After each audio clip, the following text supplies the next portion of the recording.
आज हम सीखेंगे प्रोडक्ट का रिवील करना। तो इसका पहले फाइनल रिजल्ट देख लेते हैं।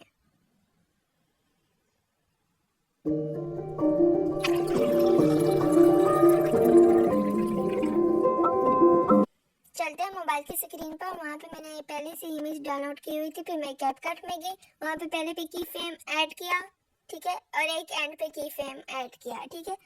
फिर उसके बाद मैंने थोड़ा सा इसको जूम किया, ठीक है, ये देखिए, और ये देखें इसका फाइनल रिजल्ट।